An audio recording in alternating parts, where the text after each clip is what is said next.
Infectious disease has been the scourge of mankind since prehistory. A 2017 article in the Journal of Evolutionary Application said that an analysis of the phylogenetic relationships of extant pathogens suggests that many diseases have been co-evolving with humanity for millennia. Or in other words, diseases and humans are in a constant battle, with humans evolving resistance to disease, but the disease in response evolving so that it can still infect humans. And it's based on increasing evidence that pathogens that still kill people today were attacking humanity all the way back in prehistory. And of course, infectious disease and the fear of infectious disease is still a very real thing, even in the modern world. In the middle 19th century, the dangerous combination of fear of infection and New York City politics led to a night of flames. The 1858 Staten Island Quarantine War is history that deserves to be remembered. Prehistoric groups were small, itinerary, and thus could not sustain broad outbreaks, but the dawn of civilization created new opportunities for pathogens. For example, around 1500 years ago, a plague struck the city of Athens, killing as much as a third of the population of the city, including the city's great leader, Pericles. Some scholars think that the plague played a significant role in Sparta's victory in the Peloponnesian War. Interestingly, most of what we know about the war and the plague of Athens were written by a Greek historian and general named Thucydides, who also contracted the illness, but unlike Pericles, survived. Had the plague taken Thucydides, both the Great Plague of Athens and the Peloponnesian Wars might be forgotten history. It's still not clear what pathogen caused the Great Plague of Athens, but there's some evidence that it was typhus, a bacterial infection that, according to the World Health Organization, still kills about 1 in every 5 million people on Earth today. Interestingly, the plague that drove the Great Plague of Athens didn't appear to originate in Athens, but apparently originated in sub-Saharan Africa and progressed through Egypt and Persia before it reached Athens through the Mediterranean, probably carried by sailors that were engaging in trade. Epidemic typhus, if that was indeed the illness, is carried by lice that bite an infected person and then carry the infection over to the next person that they bite. The fact that diseases move with people resulted in the attempt to prevent the spread of disease by controlling the movement of infected people, a process called quarantine. It's not clear when the process might first have been used, but a note in the biblical book of Leviticus mentions a process under Mosaic law where priests were instructed to identify and isolate people with illness. That presents the possibility that the practice dates back more than 3,000 years. The word quarantine itself is derived from a Venetian dialect of Italian and means roughly 40 days. That's a reference to the mid-15th century practice in the Republic of Ragusa, now modern-day Croatia, that required newcomers to the city to be isolated for 40 days before entering the city, as a method of controlling the Black Plague. Quarantine has been used extensively as an attempt to control the spread of many diseases, but took on a new importance in the United States with an outbreak of yellow fever that struck Philadelphia and New York in the 1790s. Yellow fever is a viral infection that originated in Africa and probably came to the West Indies with the West African slave trade. It's a terrible illness whose name is derived from the yellowish color that a person develops as the disease attacks their liver, and untreated it has a mortality rate of around 50%. Tens of thousands of people still die of yellow fever each year, most of those in Africa. Before the 1790s, the disease was largely unknown in the United States, and public health systems and officials faced significant challenges dealing with these outbreaks. In fact, yellow fever sparked the formation of New York's first Board of Health. In the summer of 1793, a group of leading doctors in New York organized a committee to prevent boats from Philadelphia, where an epidemic of yellow fever had killed some 5,000 people, from entering New York's ports. The quarantine was ultimately unsuccessful, and New York faced major outbreaks in 1795, 1799, and 1803. With a mortality rate at the time of 50%, yellow fever killed thousands of New Yorkers, at a time when the city's population was just 60,000. One of the pioneering physicians trying to understand the nature of the outbreak was Dr. Richard Bailey. Born in Connecticut in 1745, Bailey became a doctor in the time before medical schools were common and gained his experience first by an apprenticeship in Staten Island and then in London. He returned to the United States in 1776 with the Royal Navy as a surgeon with Admiral Richard Lord Howe's fleet. He resigned from the Royal Navy in 1777 and practiced both as a physician and medical educator. practiced and taught at New York Hospital and was a central figure in the 1788 New York Doctors' Riot, a violent protest against the practice of snatching bodies from cemeteries for medical dissection and study, although he published a statement in New York newspapers insisting that he never engaged in the practice. In 1795, the governor of New York made an appeal to the Medical Society of the state of New York to help develop practices to deal with the outbreak of yellow fever. Dr. Bailey was part of a committee formed by the society to address the issue. Bailey made many discoveries that advanced the understanding of infectious diseases and became a champion of the use of quarantine, helping to pass the 1799 Quarantine Act, which gave the federal government power to assist the states with the implementation of quarantine laws, and a New York City quarantine law. He then lobbied to establish a quarantine station to safely house people showing signs of illness who arrived on ships entering New York Harbor. The first quarantine established in New York State had been located by an act of the colonial legislature at Bedloe's Island, now Liberty Island, in 1758. In 1796, it was removed to Nutten Island, which is now called Governor's Island, but the yellow fever outbreak required a larger facility.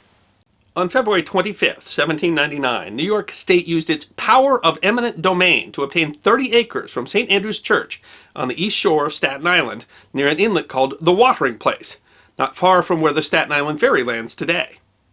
First taking patients in 1800, the facility was officially called the New York Marine Hospital, but was commonly called simply the Quarantine. Bailey was appointed the first state health officer of the Port of New York. He contracted an infectious disease in 1801 while working at the Quarantine and died there in August of that year. But despite the interests of public health, there was opposition to the facility on Staten Island from the very start. At the time, Staten Island was not yet incorporated into the city of New York. And while Staten Island is more than twice the size of Manhattan, in 1800 Manhattan had some 60,000 residents, while Staten Island only had about 4,500. By 1855, the population of Manhattan was 31.5 times that of Staten Island. The local population opposed the 60-acre quarantine facility, surrounded on all sides by a 6-foot-tall brick wall, not just because the property was imperiously appropriated by the state, but because the facility was thought to be unsightly, an imposition on the aesthetics of the bucolic island, and an impediment to growth that decreased property values. But most importantly, the population of the community surrounding the quarantine became convinced that the facility was the source of illness. The island had epidemics of yellow fever and cholera. It's possible the outbreaks were related to the quarantine. Disease transmission was not well understood, and the staff may have been the cause of some infections, but it is also quite possible that the disease originated on its own, as it is unrealistic to think that the island would have been otherwise immune to the numerous outbreaks that struck the city over that period. But officials and citizens of New York City openly argued that placing the quarantine on Staten Island protected the city from disease. And it's not unreasonable for the residents of Staten Island, therefore, to conclude that the risk had been passed on to them. As ships entered New York, they were inspected, and if anyone aboard the ship showed signs of illness, everyone on board was taken to the Quarantine, which was built to house as many as 1,500 people at a time. People who showed signs of illness would have their clothes removed and, depending upon the illness, either washed or burned. While the sick were taken in one of the hospital buildings, those that did not show signs of illness were held for a period, and if they did not show symptoms, were released. The facility was funded by a head tax levied on passengers and crew entering the port.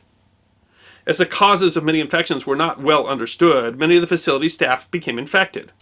Physician Catherine Stevenson noted in a 2004 edition of Public Health Reports that 33 staff members were infected in an outbreak of yellow fever in 1856. Among those who caught the disease that year were the gatekeeper, along with the assistant gatekeeper and the replacement assistant gatekeeper. It is entirely possible that despite careful precautions, members of the quarantine staff could have spread illness into the surrounding community. Residents also feared that the disease might be spread by the bodies of diseased victims who were rolled through the town in carts on their way to be buried, or even simply by miasma blown in from the quarantine by the wind. And the issue only grew. Between 1800 and 1810, only some 60,000 immigrants entered the United States, but between 1840 and 1850, that number had increased tenfold, and New York was by far the most common entry point for new immigrants to the United States. Conditions on ships could be dismal, dark, damp, and dirty. Many illnesses became common aboard ships, including smallpox, cholera, and typhus. Yellow fever was particularly feared, and ships with suspected cases of yellow fever were required to fly a yellow flag. The Yellow Jack was particularly feared, as those ships would be forced to anchor far from the city and could be isolated for up to 6 months. Opposition on Staten Island grew, and the residents started pressing the New York State legislature to move the facility. The legislature passed a bill to move the facility to New Jersey in 1849, but did not act on it. An outbreak of yellow fever on the island in 1856 prompted another effort to have the facility moved, but the only plan was to move it to the other side of the island, which raised concerns from the local residents near the new site. When officials started construction there, locals set fire to the unfinished buildings. Tensions increased in 1858, when residents built a fence around the facility to keep the employees from entering town. Someone tore down the fence in the night, and accusations flew back and forth between the town health board and quarantine officials. Local health board officials clashed with New York City officials. New York went so far as to shut down the Staten Island ferry over the dispute. Residents began openly threatening to burn the buildings and started piling materials such as straw, matches, highly flammable camping, and wooden beams outside the facility wall. A public meeting of the health board of the town of Castleton met on September 1st, 1858, and resolved that the facility posed a nuisance too intolerable to be borne by the citizens of these towns any longer, and that this board recommends the citizens of this county to protect themselves by abating this abominable nuisance without delay. And that they did. On 9 p.m. that evening, the quarantine watchman first noticed a group of men throwing straw-stuffed mattresses into a hospital building and setting them on fire. The facility was alerted, and staff removed patients from the building even as they tried to fight the fires. Some came under rifle fire from the direction of the town. Local fire companies arrived but refused to fight the fires, claiming their hoses had been cut. Harbor police tried to intervene but were chased out by crowds, pelting them with rocks. One of the leaders of the mob, Ray Tompkins, who was the grandson of former New York governor and U.S. Vice President Daniel Tompkins, brokered a deal wherein the incendiaries promised not to hurt any patients and to leave one building standing to house them in exchange for quarantine officials releasing all the members of the crowd that they'd arrested. Tompkins was also said to have intervened to protect other members of the quarantine staff from being attacked.